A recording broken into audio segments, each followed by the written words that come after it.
Hello everyone, Sana Parveen here. ये हमारा video number 3 रहने वाला है रिप्रोडक्टिव हेल्थ का।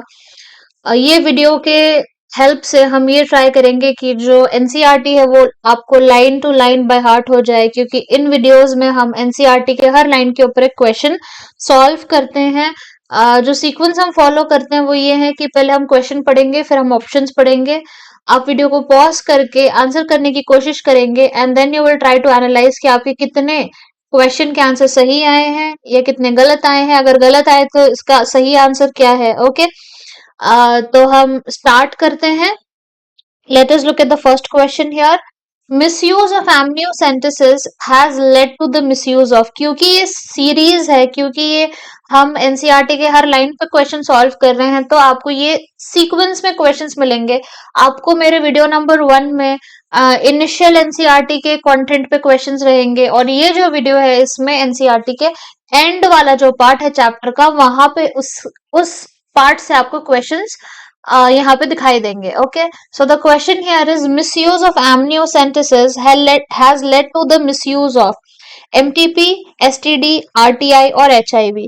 तो जिन बच्चों को amniocentesis क्या होता है ये नहीं पता है, उनके लिए हम ये देखते हैं कि ये जो प्रोसीजर है amniocentesis का, इसमें हम क्या करते हैं ना कि जैसे कि ये डेवलपिंग फीटस है और ये माँ की बॉडी के अंदर है, तो जब ये मम्मी की बॉडी के अंदर होता है तब ये सराउंडेड रहता है with a structure which is called as amnion। इसके अंदर एक फ्लूइड रहता है जिसको हम बोलते हैं amniotic fluid। Okay fine, so this is what you have. अब ये जो फीटस है ये क्या करेगा ना, ये अपने कुछ सेल्स को इस एमनियोटिक फ्लूइड में रिलीज कर देता है। ओके, और हम क्या करते हैं, इस एमनियोटिक फ्लूइड से ये फीटस के सेल्स को हम बाहर निकाल लेते हैं। ओके, इसको फिर हम एनालाइज करते हैं और हम यहाँ पे ये देखते हैं कि ये जो फीटस है ये हेल्दी है या इसको कोई जेनेटिक डिसऑर्डर है। ओके, तो एक्चुअली जो एमनियोसेंटेसिस है ये हेल्थ, फीटस के हेल्थ के लिए हम परफॉर्म करते हैं, कुछ जेनेटिक डिसऑर्डर तो नहीं है फीटस को। ओके, लेकिन इस एमनियोसेंटेसिस का मिसयूज भी कर दिया जाता है, जिसको हम बोलते हैं misuse has led to MTP, medical termination of pregnancy. Okay, तो जब इसका हम जेनेटिक मेकअप आइडेंटिफाई कर रहे हैं, इसमें हमको ये भी पता चल जाता है कि जो क्रोमोसोमल पैटर्न देखने के बाद एक्स वाई अगर हमको दिखाई देगा तो हम बोलेंगे जो फीटस है वो बॉय है, और एक्स एक्स अगर हमको दिखाई देगा तो हम बोलेंगे जो फीटस है वो गर्ल है। ओके, और इंडिया में ये कर दिया जाता है कि एमनियोसेंटेसिस से पता लगा के अगर लड़की पैदा होनी है तो उस लड़की को मार दिया जाता है, जिसको हम बोलते हैं फीमेल फीटिसाइड। ओके, तो ये जो मार दिया जा रहा है, ये जो बच्चे को अबॉर्ट कर दिया जा रहा है, अबॉर्शन कर दिया जा रहा है, इसको हम क्या बोलते हैं, medical termination of pregnancy. Okay, तो आंसर हमारा क्या हो जाएगा, एमटीपी आंसर हो जाएगा। Okay fine, so we see here another dangerous trend is the misuse of, मतलब ये काम की चीज है लेकिन इसको लोगों ने मिसयूज कर लिया है to determine the sex of the unborn child. Okay, next question, sexually transmitted diseases are also known as, जो एसटीडीज होती हैं उनका और क्या क्या नाम हो सकता है। There also call as venereal disease, option है। There also call as vulnerable disease, reproductive tract infection, और both A and C. You can pause the video, you can try to analyse कि इसका आंसर क्या हो सकता है। अगर आपने एनसीईआरटी एकदम अच्छे तरीके से पढ़ी है so you will be able to answer the question. अगर आपने अच्छे तरीके से नहीं पढ़ी है तो आप उसको पढ़ सकते हैं और आंसर्स फाइंड कर सकते हैं। ओके फाइन, सो आंसर यहाँ पे क्या हो जाएगा, आंसर हो जाएगा option D, both A and C. Okay, STD को हम वेनरल डिजीज भी बोलते हैं और रिप्रोडक्टिव ट्रैक्ट इन्फेक्शन भी हम इसके अंदर काउंट करते हैं। ओके, सो डिजीजेस और infections which are transmitted through sexual intercourse, अगर सेक्सुअल इंटरकोर्स से कोई बीमारी या कोई इन्फेक्शन ट्रांसपोर्ट हो रहा है या ट्रांसमिट हो रहा है तो इसको हम कलेक्टिवली एसटीडी बोलते हैं।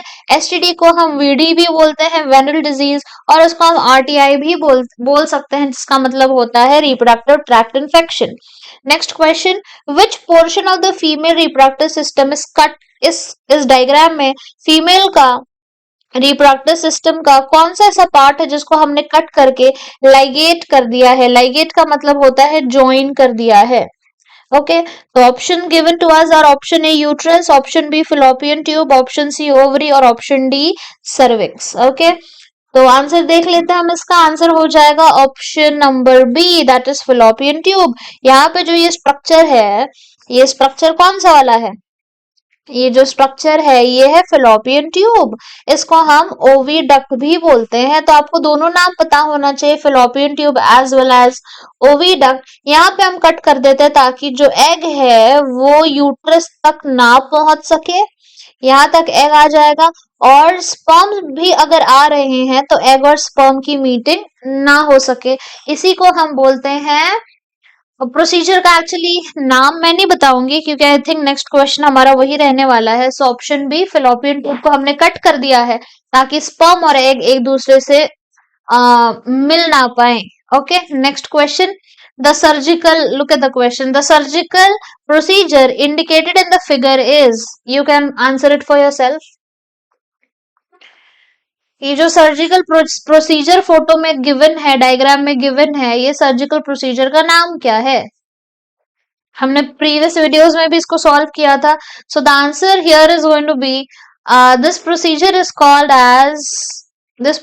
कॉल्ड एज ट्यूबेक्टमी, क्योंकि हमने फिलोपियन ट्यूब के ऊपर कट लगाया है।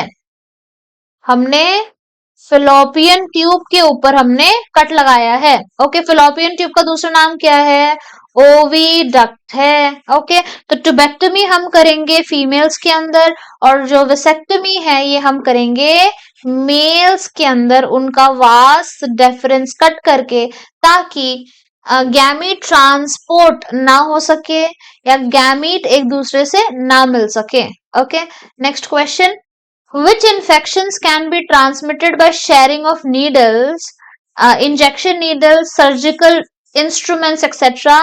with infected persons through transfusion of blood or from an infected mother to the fetus।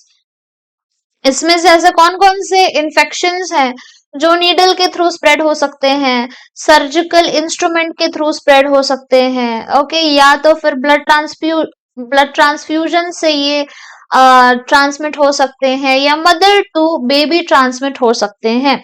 Option given to us are AIDS, option B hepatitis B, option C genital herpes, option D both A and B. ऐसे कौन कौन से infection है जो spread हो सकते हैं, infected needle से, या हम सर्जरी में कोई इंस्ट्रूमेंट यूज कर रहे हैं उससे, या तो ब्लड ट्रांसफ्यूजन से हमने ब्लड चढ़ा दिया है किसी इंडिविजुअल के अंदर। ओके, अगर वो ब्लड इन्फेक्टेड पर्सन से लिया हुआ था तो जिसमें तुमने ब्लड को डाला है, जिस पर्सन के अंदर तुमने ब्लड को डाला है उसको भी इन्फेक्शन हो जाएगा। या infection can also transmit from, अगर मदर को इन्फेक्शन है तो बेबी को भी ट्रांसमिट हो सकता है। तो ऐसी कौन कौन सी बीमारियां हैं, AIDS, hepatitis B, genital herpes, both A and B. Answer क्या हो जाएगा, उप्स, आंसर हो जाएगा option number D, both A and B, that is AIDS and hepatitis B transmit हो सकते हैं by the above procedures that are listed here. Okay, some of these infections like hepatitis B, HIV can also be transmitted by sharing of injection needles, surgical instruments, etc. Next question, which of the following STD is not completely curable. ऐसी कौन सी sexually transmitted disease है जिसका इलाज हम पूरे तरीके से नहीं कर सकते हैं। Option A gonorrhoea, option B genital warts, option C genital herpes, option D क्लमाइडियासिस।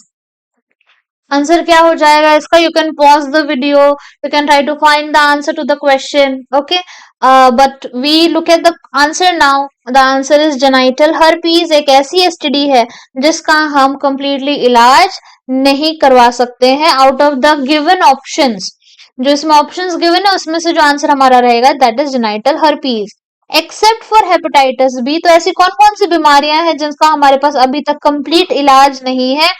पहली है हेपेटाइटिस बी, सेकेंड है जेनाइटल हर्पीज, थर्ड है HIV infection, Other diseases are commonly curable if detected early and treated properly. बाकी बीमारियों का इलाज है हमारे पास, completely उसको हम completely उसका इलाज है हमारे पास, अगर वो आपको बीमारी आपके पहले पता चल जाए कि बीमारी हो गई है। नहीं तो कभी जब बीमारी एकदम हमको लेट पता चलती है तो उसको थोड़ा सा ठीक करना मुश्किल हो जाता है। So the option given to us, gonorrhoea, genital warts, genital herpes and क्लमाइडियासिस।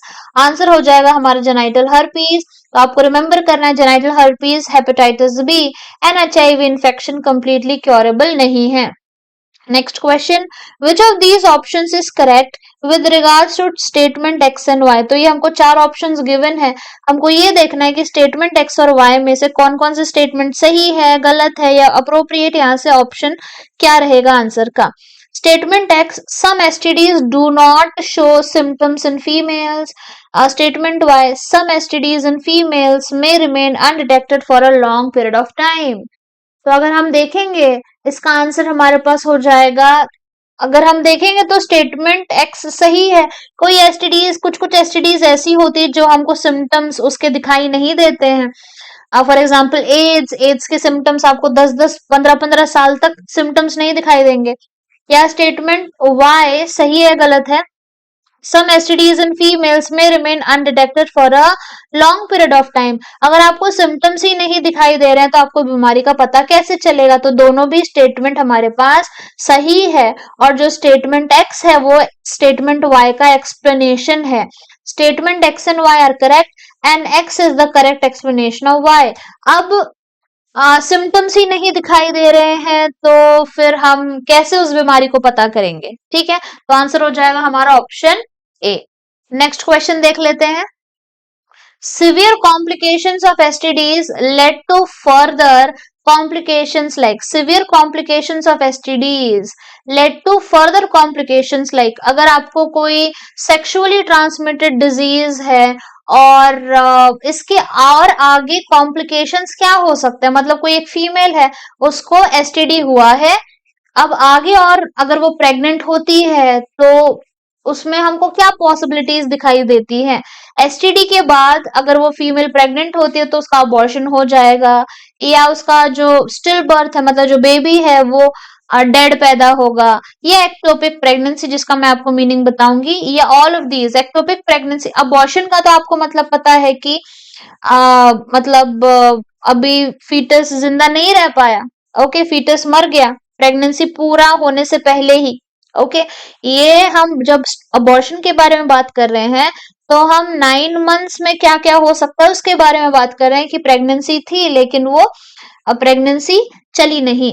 Okay, still birth मतलब 9 महीने के बाद में जब वो बच्चा पैदा होता है तब वो जिंदा नहीं पैदा होता है, वो डेड पैदा होता है, इसको हम बोलते हैं स्टिल बर्थ। ओके, मतलब मरा हुआ बच्चा पैदा हुआ है। एक्टोपिक प्रेगनेंसी का मतलब ये होता है कि यूट्रस में जब प्रेगनेंसी ना हो, यूट्रस के बाहर जब प्रेगनेंसी हो तो उसको हम एक्टोपिक प्रेगनेंसी के नाम से जानते हैं। तो this is the fallopian tube, this is the fallopian tube. अब ये जो फिलोपियन ट्यूब है यहाँ पे फॉर एग्जाम्पल यहाँ पे एग है और यहीं पे स्पर्म आके फर्टिलाइजेशन होके जाइगोट बना के यहीं पे प्रेगनेंसी कंटिन्यू होने लगी है। प्रेगनेंसी यूजुअली कहाँ पे होती है, प्रेगनेंसी यूट्रस में होती है, प्रेगनेंसी यूट्रस में होती है। ओके, लेकिन अगर प्रेगनेंसी यहीं पे होनी स्टार्ट हो जाए तो इसको हम बोलते हैं एक्टोपिक प्रेगनेंसी। तो अगर किसी पर्सन को, किसी फीमेल को एसटीडी है तो उसके फर्दर कॉम्प्लिकेशंस, ये सारे कॉम्प्लिकेशंस उसको हो सकते हैं कि अबॉर्शन हो जाए या मरा हुआ बच्चा पैदा हो जाए या एक्टोपिक प्रेगनेंसी हो जाए। ओके, तो ये बहुत इंपॉर्टेंट है, एसटीडी नहीं होना चाहिए किसी भी इंसान को।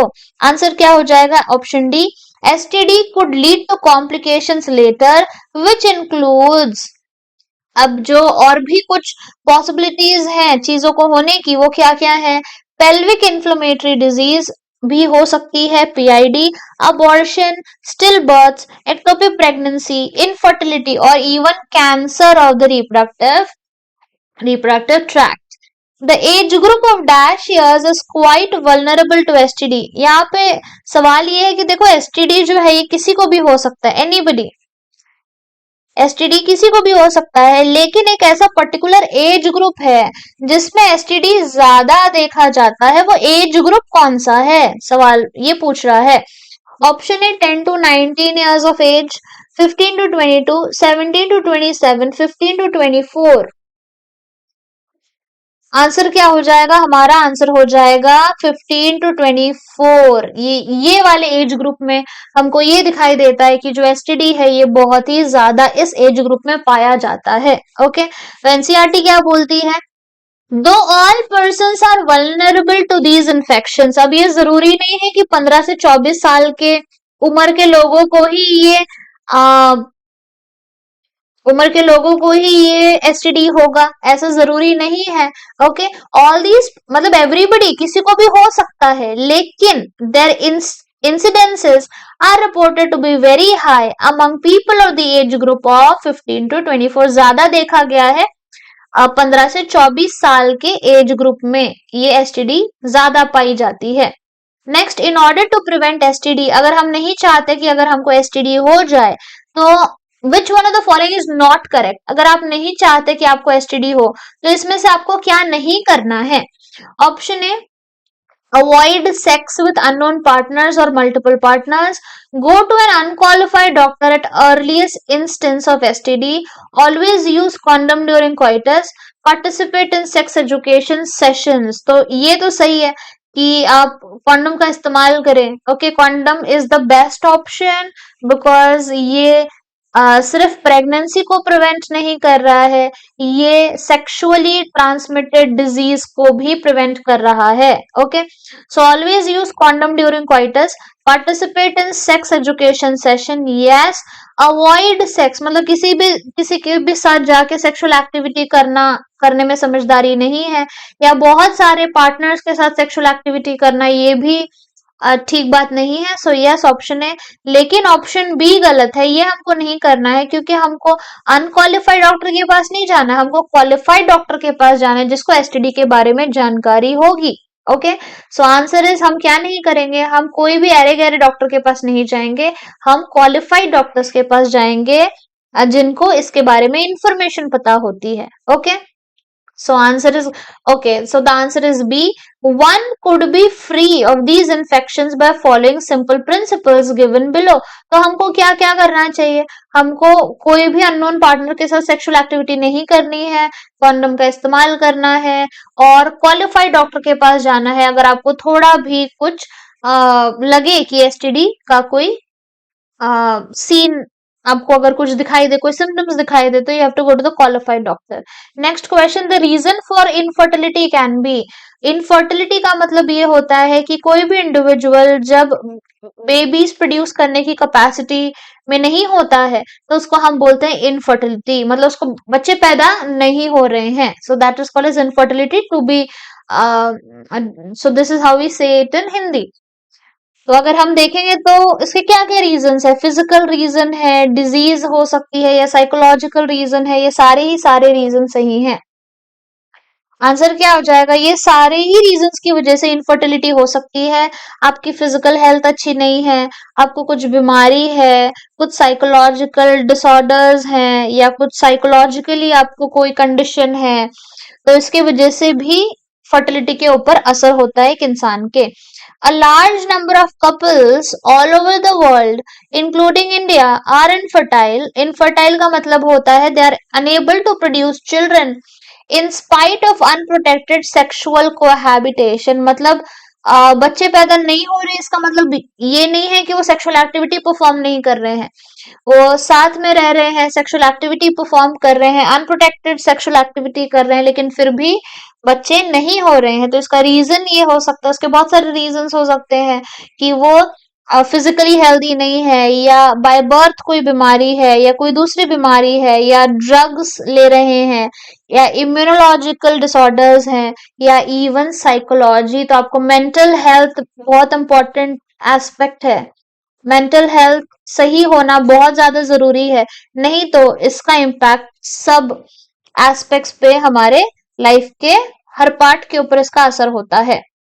Next question, in India which gender is generally wrongly blamed for being infertile? अगर फॉर एग्जाम्पल कोई कपल है, एक बॉय है और एक गर्ल है, ओके, तो इनको फॉर एग्जांपल बेबीज नहीं हो रहे हैं, तो इनकी जो सोसाइटी वाले लोग हैं वो यूजुअली किसको ब्लेम करते हैं? यूजुअली वो वुमेन को ब्लेम करते हैं, वो मैन को ब्लेम नहीं करते हैं, बोलेंगे कि ये बांझ है या इसको बच्चे नहीं हो रहे हैं, आदमी की दूसरी शादी करवा दो। ओके, सो इन इंडिया अगर हम देखेंगे तो जो ज्यादा ब्लेम है वो वुमेन के ऊपर आ जाता है। In India, often the females are blamed for the couple being childless. Next, in India, most of the infertility cases are because of, लेकिन अगर हम रियलिटी देखें तो रियलिटी ये है इंडिया में कि ये एक्चुअली फीमेल की वजह से नहीं है, ये एक्चुअली किसकी वजह से है? ये मेल की वजह से इनफर्टिलिटी के इश्यूज होते हैं। मेल फीमेल इधर ए एंड बी और हेरिडिटरी डिसऑर्डर्स। तो ज्यादा जो रियलिटी में अगर हम देखेंगे फैक्ट देखेंगे तो ये मेल्स होते हैं in India. Often the female मतलब ब्लेम फीमेल को किया जा रहा है कि कपल को बच्चे नहीं हो रहे हैं, but more often than not the problem lies in the male partner. NCERT की लाइन है, okay, so you to read NCERT carefully. If you are watching this video और आपको ऐसा लग रहा है कि इसमें से एनसीईआरटी में ये लाइन हमने पढ़ी हुई है, तो कॉन्ग्रेचुलेशंस टू यू, मुबारक हो आपको कि आपको ये सारी चीजें पता है। अगर आपको ऐसा लग रहा है कि मैंने एनसीईआरटी में कभी ये सेंटेंस देखा ही नहीं है, तो आपको एनसीईआरटी खोलने की आवश्यकता है। Next question, in order to combat infertility, अगर हम ये चाहते हैं कि कोई कपल ऐसा ना हो जिनके बच्चे ना पैदा हो, तो अगर हमको इनफर्टिलिटी से फाइट करना है, कॉम्बैट करना है, तो कौन कौन सी टेक्निक्स का हम इस्तेमाल कर सकते हैं? ऑप्शन ए stimulated reproductive technologies, option B assisted reproductive technologies, option C fertile reproductive technologies और option D in vitro fertilization। क्या हो जाएगा आंसर? आंसर हो जाएगा हम उनको करवाएंगे ART techniques, assisted reproductive techniques. Okay fine. तो ऐसे बहुत सारे प्रोसीजर्स हैं एनसीईआरटी में जो मेंशन किए हुए हैं कि उस प्रोसीजर को हम लैब में करके इनफर्टिलिटी के प्रॉब्लम को सॉल्व कर सकते हैं। Okay, so let us look at this data here. Specialised health care units, ऐसे बहुत सारे क्लिनिक्स होते हैं, इनफर्टिलिटी क्लिनिक्स होते हैं, कुड हेल्प इन डायग्नोसिस, जो आप वो पता करके बताएंगे कि प्रॉब्लम क्या है, फीमेल में प्रॉब्लम है या मेल में प्रॉब्लम है, अगर प्रॉब्लम है तो उसका सोल्यूशन क्या है। Okay, of some of these disorders and और उन कपल को बच्चे किस तरीके से पैदा हो सकते हैं। Okay, however where such corrections are not possible, पहले तो वो बताएंगे कि आपके बच्चे हो सकते हैं या नहीं हो सकते, बीमारी क्या है, उसका सोल्यूशन क्या है। अगर एकदम कोई हमको सोल्यूशन नहीं दिखाई दे रहा है, wherever such corrections are not possible, तो फिर हम कपल को क्या करते हैं? असिस्ट करते हैं to have children through special techniques. तो पहले हम तो उनको बोलेंगे नेचुरली आप ट्राई करो, अगर नेचुरली कोई रिजल्ट नहीं आ रहा है तो उसको हम लैबोरेटरी में फर्टिलाइजेशन का प्रोसेस करवाएंगे, और उस प्रोसेस को जो लैबोरेटरी में करवाया जा रहा है उसको हम बोलेंगे हम उसमें असिस्टेंस कर रहे हैं, हम उसमें हेल्प कर रहे हैं कपल की to fertilize their sperm and the egg artificially or by assisting them, assisted reproductive technology ART। Next, fertilization outside the body is almost similar condition as that of the body, मतलब usually अगर हम देखेंगे तो female का जो uterus होता है, यहाँ पे एग है, यहाँ पे स्पर्म है, फर्टिलाइजेशन हो जाता है, फिर यहाँ पे आके एम्ब्रियो इम्प्लांट हो जाता है और नेचुरली फीमेल के बॉडी के अंदर प्रेगनेंसी हो जाती है। लेकिन यही प्रोसेस को हम लैब में भी करवा सकते हैं, सिमिलर कंडीशन प्रोवाइड करके। हम एग ले रहे हैं, इसमें हमने स्पर्म को इंजेक्ट कर दिया, तो इस प्रोसेस को हम क्या बोलते हैं जब ये लैब में परफॉर्म किया जाता है? तो in vitro fertilisation, ex vitro fertilisation, in vivo fertilisation और ex vitro fertilisation. Answer is going to be what? Answer will be it is called as IVF। ये लैब में जो प्रोसीजर करवाया जा रहा है इसको हम क्या बोलेंगे? IVF बोलेंगे, जिसका मतलब है in vitro fertilisation. Okay, so IVF is the fertilization outside the body in almost similar condition as that in the body. Okay, next, which of the following defines test tube baby correctly? Test tube baby का correct definition ये चार options में से कौन सा है? Option A, ova and the sperms are collected and mixed in a test tube to form zygote. Option B, ova and sperms are centrifuged in test tube to form zygote. Option C, ova and sperms are induced to form zygote under controlled condition. Option D, embryogenesis is allowed to continue in the test tube under controlled conditions. Okay answer अगर हम देखें, आप pause करके answer करने की कोशिश कर सकते हैं. So let us look at the answer. Answer होगा हमारा ऑप्शन सी, ओवम एंड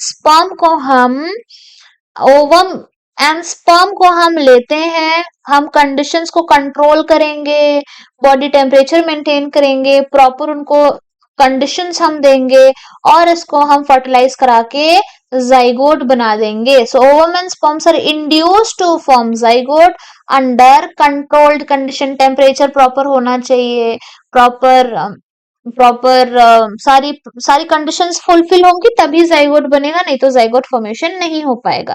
तो जो टेस्ट ट्यूब बेबी का करेक्ट स्टेटमेंट है that is ova and sperm are induced to form zygote under controlled condition. Test tube baby programme में हम क्या करते हैं, ओवा, अब जो ये एग है या तो ये हम वाइफ से ले सकते हैं या कोई फीमेल डोनर से ले सकते हैं. फिर हम स्पर्म्स लेंगे, या तो हम स्पर्म्स हस्बैंड से ले सकते हैं या तो कोई मेल डोनर से ले सकते हैं. आपने मूवीज भी है यहाँ पे, for example if I have to talk about it, Vicky Donor is one of the movie. Okay, और भी बहुत सारी मूवीज है. Are collected and induced to form zygote, ये हमने कलेक्ट कर लिया. देखो हम जो ओवा है, ओवा हम दो लोगों से कलेक्ट कर सकते हैं, या तो हम मदर से कलेक्ट कर सकते हैं. अगर मदर के बॉडी में ओवा प्रॉपर नहीं बन रहा या हेल्दी नहीं है तो हम कोई भी एक फीमेल डोनर को ले लेंगे और उससे हम एग ले लेंगे. ओके, हमारे पास दो ऑप्शंस हैं.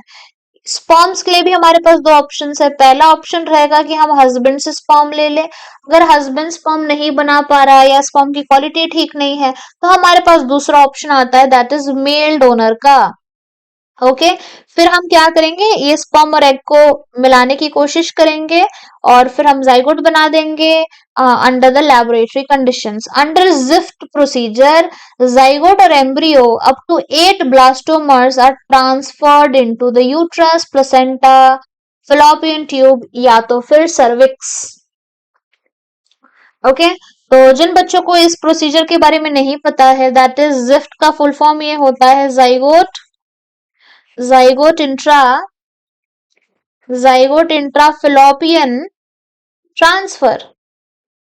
zygote intrafallopian ट्रांसफर मतलब क्या किया हमने, पहले हमने एग लिया, फिर हमने स्पर्म लिया, इसका हमने बना दिया जाइगोट. ओके, जाइगोट बनाने के बाद हम क्या कर रहे हैं, जब जाइगोट, 1 सेकेंड,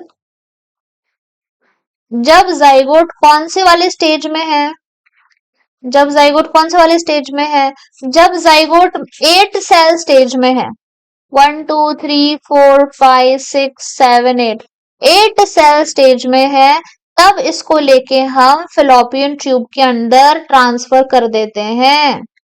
फिलोपियन ट्यूब में हम इसको डाल देंगे यहाँ पे. अब यहाँ पे डाल दिया, फिर ये नीचे आएगा, यूट्रस में प्रेगनेंसी हो जाएगी, फीटस डेवलप हो जाएगा. Okay, so this is called as ZIFT. Under ZIFT zygote और एम्ब्रियो अप टू 8 ब्लास्टोमर्स मतलब सेल्स हैं, 8 सेल स्टेज. फिर हम उसको कहाँ ट्रांसफर कर रहे हैं, हम ट्रांसफर कर रहे हैं यूट्रस में, प्लेसेंटा में. मतलब आपको अगर ज़िफ्ट का फुल फॉर्म ही पता होता तो आपको आंसर भी पता चल जाता, क्योंकि ज़िफ्ट का फुल फॉर्म क्या है, जाइगोट इंट्राफिलोपियन ट्यूब. हाँ, जाइगोट इंट्राफिलोपियन ट्रांसफर मतलब हम जाइगोट को फिलोपियन ट्यूब के अंदर डाल रहे हैं. ओके, तो जाइगोट और अर्ली एम्ब्रियो, लेकिन ये कौन से, अगर आपको फिलोपियन ट्यूब में डालना है तो जाइगोट और एम्ब्रियो कौन से कितने सेल स्टेज पे होना चाहिए, 8 सेल स्टेज पे. ब्लास्टोमास मतलब सेल्स, 8 सेल स्टेज पे ही होना चाहिए. could then be transferred into the fallopian tube. Okay, अगर 8 से ज्यादा हो गया तो उसको हम fallopian ट्यूब में ट्रांसफर नहीं करवाते हैं. WHO refers to reproductive health as, WHO reproductive health की definition क्या देता है? Option A physically healthy reproductive organ, option B functionally healthy reproductive organs, option C normal emotional and behavioral interaction among people in all the sex related aspects, and option D all of the above. तो कभी भी जब WHO definition देता है तो ये एक holistic definition देता है, एक कंप्लीट डेफिनेशन देता है। ओके, तो हेल्थ के बारे में, रिप्रोडक्टिव हेल्थ के बारे में जब WHO बात कर रहा है तो ये सारे एस्पेक्ट्स को इंक्लूड करता है। Person should be physically healthy, functionally healthy, reproductive organs उसके काम करने चाहिए, फिजिकल फिट होना चाहिए, इमोशनली हेल्दी होना चाहिए, उसका बिहेवियर जो वो दूसरे लोगों से कैसा इंटरेक्ट कर रहा है, सोशल उसका बिहेवियर कैसा है, लोगों से, गर्ल से बात करने का तरीका क्या है या बॉयज लोगों से बात करने का तरीका क्या है। तो ये सारे ही डेफिनेशन, ये सारे ही पॉइंट्स को WHO अपने रिप्रोडक्टिव हेल्थ के डेफिनेशन में इंक्लूड करता है। According to the WHO, reproductive health means the total well-being in all the aspects of reproduction, the physically healthy, emotionally healthy, behavioral healthy, and socially healthy as well.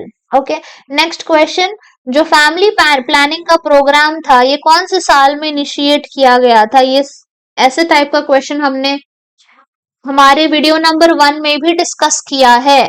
Option A 1941, option B 1951, option C 1961 and option D 1971। Okay, मैंने इसको आपको याद रखने का trick भी बताया था कि जो इंडिया है उसको आजादी मिली थी 1947 में। इस टाइम पे हमारी कंट्री में बहुत गरीबी थी, बहुत भुखमरी थी। Okay, so our country was very poor.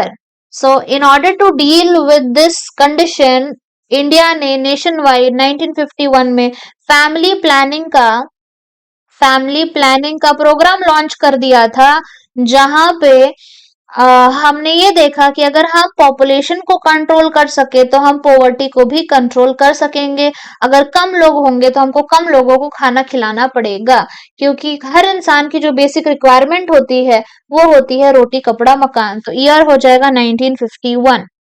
Next question, what is shown in the figure? NCERT का डायग्राम अगर आपको पता होगा तो ये क्या बता रहा है? कॉपर टी बता रहा है, इम्प्लांट बता रहा है, टेंस बता रहा है या वॉल्ट बता रहा है? फिगर बता रहा है इम्प्लांट। हम क्या करते हैं, फीमेल का जो आर्म होता है ये कॉन्ट्रासेप्टिव मेथड है। इम्प्लांट एक कॉन्ट्रासेप्टिव मेथड है जहां पे हम ये देखते हैं कि जो फीमेल का आर्म होता है, ये हाथ है, फीमेल का हैंड है, ये यहाँ पे एक हम कट लगा देते हैं और इस जगह पे ये सारे स्ट्रक्चर्स को हम इम्प्लांट कर देते हैं। इसमें धीरे धीरे से हार्मोन रिलीज होता है और जो फीमेल होती है ये प्रेग्नेंट नहीं हो पाती है। ओके, क्योंकि हमको प्रेगनेंसी नहीं करवानी है ना, इसीलिए ये इम्प्लांट इसके आर्म में लगा दिया जाता है, इसके हाथ में लगा दिया जाता है। नेक्स्ट क्वेश्चन, आरसीएच का फुल फॉर्म क्या है? तो जो इंडिया ने नेशन वाइड जो प्रोग्राम फैमिली प्लानिंग का लॉन्च किया था उसका फुल फॉर्म, आरसीएच का फुल फॉर्म क्या है? ऑप्शन ए है reproduction and contraception hazard, option B है reproductive and child health care, option C है research and care development, option D है reproductive community health centre. Answer हो जाएगा हमारा reproductive and child health care programme. Okay, option B. Next, Saheli जो oral contraceptive पिल है जो females के लिए हमने डिजाइन की थी, ये कौन से इंस्टीट्यूट ने डिजाइन की है? You can try to answer the question. ये हमने पिछले वीडियोस में भी किया है। अगर आपने मेरे पिछले वीडियोस देखे होंगे तो आपको इसके बारे में जानकारी जरूर होगी। आंसर देख लेते हैं हमारा। यहाँ पे आंसर है सहेली पिल को डेवलप किया था CDRI which is situated in Lucknow. Okay, next question, the following are indicative signs which indicate improved reproductive health of the society. Choose the correct combination. The following are indicative signs which indicate improved reproductive health of the society. हमको कैसे पता चलेगा कि जो society है ये reproductively healthy है? इसमें से कौन कौन से ऑप्शन सही हैं? The society is better awareness to the society, better awareness is given about sex related problems. Option B, better detection and cure of STD, better postnatal care, increased number of couples with large families.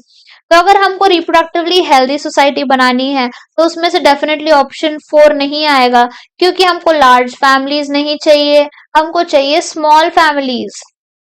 हमको चाहिए small families. Large families है मतलब उनको reproductive health के या contraception के बारे में इतनी जानकारी नहीं है। ओके, तो जहां जहां 4 होगा उस ऑप्शन को हम एलिमिनेट कर देंगे। ओके, कोई भी अगर सोसाइटी रिप्रोडक्टिवली हेल्दी है तो उनको बेटर अवेयरनेस है अबाउट सेक्स रिलेटेड प्रॉब्लम्स, उनको पता है कि एसटीडी को कैसे डिटेक्ट किया जा सकता है या एसटीडी क्योर भी हो सकती है। Better postnatal care, postnatal care का मतलब है आफ्टर डिलीवरी हमको मदर का और बच्चे का बहुत ज्यादा ख्याल रखना होता है। तो अगर सोसाइटी रिप्रोडक्टिवली हेल्दी होगी तो उसको इन तीनों चीजों के बारे में पता होगा। आंसर हो जाएगा हमारा option D 1, 2, 3 and 4। Next question, every dash person in the world is an Indian. Answer here is factual data. Every sixth person in the world is an Indian. Option B. India's population grew from 370 million to a billion. पहले population कितनी थी India की? 350 million थी। ये population billions में चली गई कौन से साल में? 2000 में। तो इसका इतना फास्ट पॉपुलेशन ग्रोथ का रीजन क्या है? Option A, rapid decline in the death rate MMR and IMR. Option B, increase in the number of people in reproductive age group. Option C, increase in the number of people in the post reproductive age group. Answer क्या होगा हमारा? Answer यहाँ पे हो जाएगा, पहले हम options को एक्सप्लोर कर लेते हैं कि ये पॉपुलेशन इंक्रीज होने का रीजन ये है कि डेथ कम होने लगी है। मतलब MMR का फुल फॉर्म है maternal mortality rate. Maternal mortality rate. अगर आपको ये पीडीएफ चाहिए तो आप मेरे टेलीग्राम चैनल से इसको करेक्ट कर सकते हैं। लिंक ट्री का लिंक वहां पे गिवन होगा, वहां से आप जाके ये पीपीटीज को डाउनलोड कर सकते हैं। IMR का फुल फॉर्म क्या होगा? Infant mortality rate. Infant mortality rate. Okay, तो ये इतने सारे अगर बच्चे पैदा हो रहे हैं और मदर्स हैं, MMR मतलब होता है कि जो मदर डिलीवरी करते टाइम पे या डिलीवरी प्रोसेस के दौरान अगर उसकी मदर की डेथ हो जाती है तो उसको हम MMR बोलेंगे। अगर फीटस की डेथ हो जाती है, इन्फेंट की डेथ हो जाती है तो उसको हम IMR बोलेंगे। ओके, ठीक है। Maternal is for mother, I is for infant. तो अगर ये डेथ्स कम हो गई तो ऑब्वियसली पॉपुलेशन इंक्रीज होगा, तो ऑप्शन 1 सही है। Increase in the number of people in the reproductive age group. जो रिप्रोडक्टिव एज ग्रुप है, फॉर एग्जाम्पल अगर हम जो डेटा देख रहे थे, फॉर एग्जाम्पल हम पकड़ लेते हैं 15 to 24 एज ग्रुप अगर हम पकड़ लें, तो ये जो रिप्रोडक्टिव एज ग्रुप है ये इंडिया में ज्यादा पाया जाता है। अगर हम जापान या दूसरी कंट्रीज में देखेंगे तो वहां इतना पॉपुलेशन क्यों नहीं ग्रो कर रहा है? क्योंकि वहां पे जो लोग हैं वो पोस्ट रिप्रोडक्टिव एज ग्रुप के हैं, वो ओल्ड पीपल हैं। ओके, यहाँ पे रिप्रोडक्टिव एज ग्रुप ये एनसीईआरटी में एज ग्रुप मेंशन है, इसलिए मैंने जस्ट मेंशन कर दिया है। अगर हम देखें तो यूथ पॉपुलेशन इंडिया में बहुत ज्यादा है, जिसकी वजह से इंडिया का पॉपुलेशन बहुत ज्यादा बढ़ रहा है, because they will be involve in the reproductive activity. Okay, तो ये भी सही है, ऑप्शन 2 भी सही है। Where is my pen? हाँ, ऑप्शन 2 भी सही है। इंक्रीज इन द नंबर ये गलत है। अब बूढ़े लोग थोड़ी ना पॉपुलेशन बढ़ाएंगे, they don't reproduce, right? Okay, तो आंसर क्या हो जाएगा?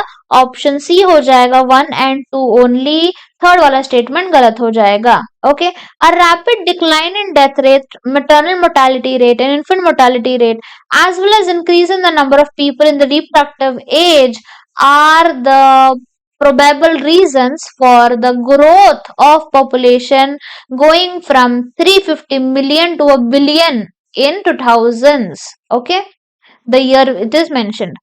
मोटिवेशन फॉर स्मॉल फैमिलीज, हम लोगों को कैसे मोटिवेट कर सकते हैं कि आप अपनी फैमिलीज को छोटा रखें, ज्यादा बच्चे पैदा ना करें। ओके, तो हम उनको कैसे मोटिवेट कर सकते हैं? हम स्लोगन्स बना सकते हैं, स्लोगन्स फॉर एग्जांपल हम दो हमारे दो बना सकते हैं। हम जो शादी की एज है वो हम फीमेल्स के लिए बढ़ा के 18 साल कर देते हैं और मेल की बढ़ा के 21 ईयर्स कर देते हैं। हम इंसेंटिव्स देते हैं, हम कुछ फॉर एग्जांपल पैसे दे रहे हैं कि आपकी फैमिली छोटी है तो उसको हमने इंसेंटिव दे दिया।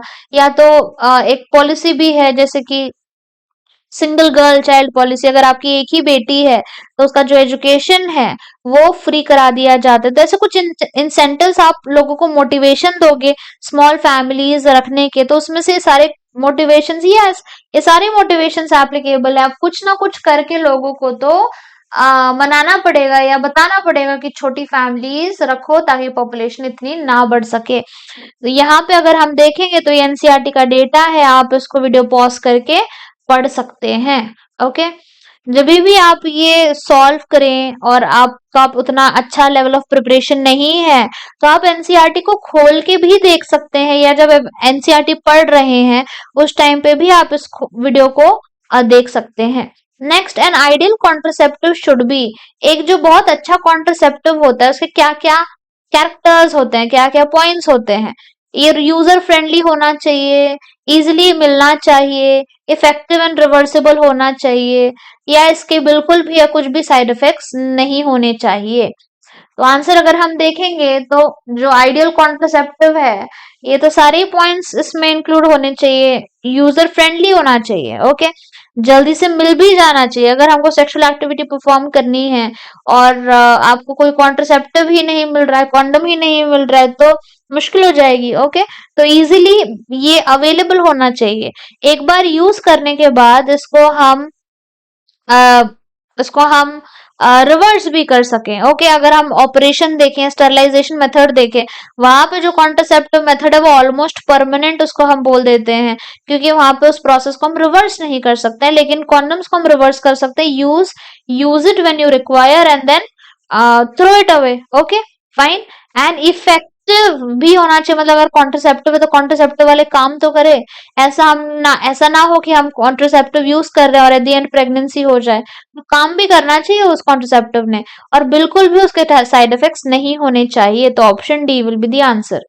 Next, in vitro fertilisation is a technique which involves transfer of which one of the following into the fallopian tube। fallopian tube में ऐसे ही सवाल हमने पहले भी किया था ना, so you can go behind to look at the explanation for this. Answer here is going to be option number B. ये मैंने पहले भी क्वेश्चन में एक्सप्लेन किया हुआ है आपको। सो you can pause the video and you can read it out. I am not reading it for you, otherwise the video will get lengthy. Last two questions, the permissible use of the technique of amniocentesis। amniocentesis मैंने आपको बताया था कि ये baby develop हो रहा है, foetus develop हो रहा है, ये एक फ्लूइड के अंदर होता है जिसको हम बोलते हैं एमनियोटिक फ्लूइड। ये जो एमनियोटिक फ्लूइड है इसका हम एनालिसिस करके पता कर सकते हैं कि इसको कोई जो फीटस है ये हेल्दी है या नहीं है, या इसको कोई जेनेटिक डिसऑर्डर तो नहीं है। ओके, तो जो इसका यूज, एमनियोसेंटेसिस का जो इस्तेमाल है वो हम किसके लिए करते हैं? हम बच्चे के सेक्स को पता करने के लिए कर रहे हैं कि वो गर्ल है या बॉय है, या हम आर्टिफिशियल इंसेमिनेशन के लिए कर रहे हैं, या हम एम्ब्रियो को ट्रांसफर करने के लिए यूट्रस में सरोगेट मदर में डालने के लिए हम कर रहे हैं, या जेनेटिक अबनॉर्मालिटी को डिटेक्ट करने के लिए कर रहे हैं। तो ये प्रोसीजर हम कर रहे हैं ताकि हमको पता चले जो डेवलपिंग फीटस है ये कितना हेल्दी है, या इसको कोई जेनेटिक डिजीज तो नहीं है। तो आंसर हो जाएगा हमारा option number D. Last question, copper releasing IUD के बारे में हमने पढ़ा था, तो ये कॉपर ही का इस्तेमाल क्यों कर रहे हैं? हम कॉपर का इस्तेमाल क्यों करें? जैसे यूट्रस हो गया, यहाँ पे हमने लगा दिया कॉपर टी, कॉपर टी, तो कॉपर का इस्तेमाल क्यों किया आपने? कोई दूसरा मेटल क्यों नहीं यूज किया? सो copper ion release from the copper releasing IUD makes uterus unsuitable for implantation. मतलब यूट्रस को, ऑप्शन नंबर 1 ये बोलता है कि यूट्रस को प्रेगनेंसी होने नहीं देने वाला बना देता है, या स्पर्म का फैगोसाइटोसिस इंक्रीज करता है। What do you mean by sperm का फैगोसाइटोसिस? जैसे स्पर्म आ रहा है, फीमेल के बॉडी के सेल्स ने इसको फॉरेन मटेरियल समझ के इसको खा लिया, ओके, इसको हम मार दिया स्पर्म को, इसको हम बोलते हैं फैगोसाइटोसिस। ओके, या तो ये कॉपर आयंस है ना, फॉर एग्जांपल अगर मैं इसको आपको ड्रॉ करके बताऊं, यहाँ पे समझो कॉपर आयन बैठा हुआ है, कॉपर आयन रिलीज हो रहा है कॉपर रिलीजिंग आईयूडी से। अब जब स्पर्म यहाँ पे आता है तो कॉपर स्पर्म, पहले स्पर्म बहुत स्पीड में आ रहा था, अब कॉपर के कांटेक्ट में आने के बाद जो स्पर्म है ये हो जाता है बहुत ही slow. Okay, option D prevent ovulation, या तो कॉपर रिलीजिंग आईयूडी क्या करेगा, ओव्यूलेशन नहीं होने देगा। तो कौन सा इसमें से स्टेटमेंट सही है? Which statement is correct here? Answer C है, कॉपर हम इसलिए इस्तेमाल कर रहे थे कि जो कॉपर है ये क्या करता है, स्पर्म के मूवमेंट को स्लो कर देता है, और अगर स्पर्म का मूवमेंट स्लो हो गया तो वो एग के पास कहाँ कब कैसे पहुंच पाएगा, राइट और नॉट? ओके, तो यहाँ पे इन वीडियोस से हमने पूरा रिप्रोडक्टिव हेल्थ का NCERT line by line by heart कर लिया है। नेक्स्ट वीडियो में हम देखेंगे रिप्रोडक्टिव हेल्थ के प्रीवियस ईयर पास्ट 33 इयर्स के क्वेश्चंस को हम देखेंगे। Okay fine, so that was all for today. We will video here and will see you in the next video. Okay.